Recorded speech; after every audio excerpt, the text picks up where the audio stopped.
Railway Dhaka অঞ্চলে গড়ে প্রতিদিন কমপক্ষে একজন পথচারীর প্রাণ যায় ট্রেনের ধাক্কায়। জিআরপি পুলিশের তথ্য অনুযায়ী চলতি বছর শুধু ঢাকা অঞ্চলেই ট্রেনে কাটা পড়ে 238 জন মারা যাওয়ার ঘটনা রেকর্ড করা হয়েছে।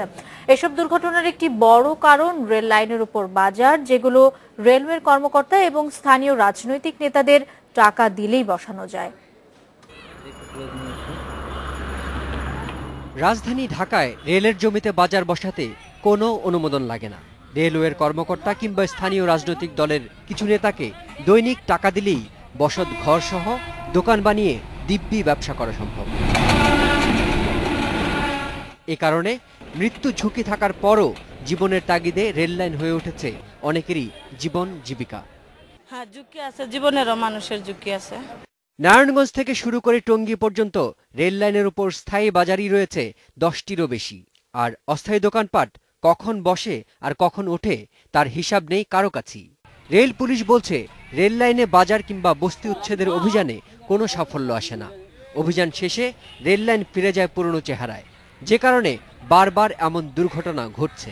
স্থানীয় পলিটিক্যাল লোক কিছু আছে, এদেরকে বসাই দিয়ে বসাও, বা এর মধ্যে রেলের কোনো কর্মকর্তা কর্মচারীও জড়িত দেখতে পারেনি। নাহলে এতবার ইয়ে করা হয়, উচ্ছেদ করা হয়, তারা বসে কিভাবে? এদিকে বিভাগীয় রেলওয়ে ব্যবস্থাপক জানালেন, বাজার উচ্ছেদে 3 সদস্যের একটি কমিটি রয়েছে। এই কমিটি জনসচেতনতায় নিয়মিত মাইকিং করছে। কিছুদিন পরপরই রেল লাইন দখলমুক্ত করতে অভিযান চালানো হচ্ছে। তবে লোকবলের অভাবে এসব অভিযানের সাফল্য পাওয়া যাচ্ছে না। এ অবস্থায় হুইসেল বাজানো ছাড়া দুর্ঘটনা এড়াতে রেলের হাতে আর কিছুই নেই।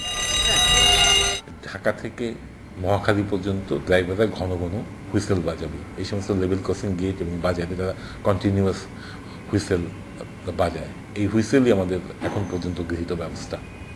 পরিবহন বিশেষজ্ঞরা মনে করেন, রাজধানী ঢাকার রেল লাইনের দুধারে স্থায়ী দেয়াল তুলে দিলে অনাকাঙ্ক্ষিত দুর্ঘটনা যেমন কমবে, তেমনি অবৈধ দখলদারের হাত থেকেও মুক্ত করা যাবে রেলের জমি।